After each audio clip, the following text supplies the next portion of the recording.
পুটি, মা বল। ও, তুই আর জামাই আসবি? আচ্ছা ঠিক আছে।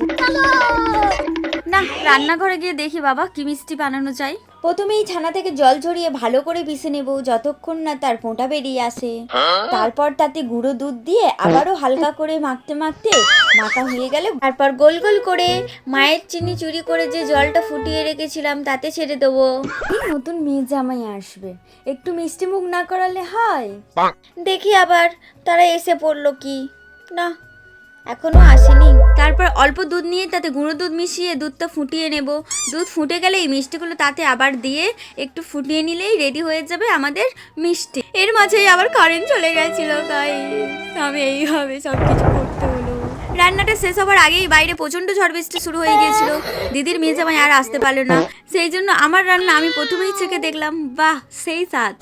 তারপর বাটি করে আমাদের বাড়ির এক অন্য সদস্যকে দিয়েছিলাম, সেও খেয়ে যা রিভিউটা দিল, এত ভালো বললে কি করে হবে গা।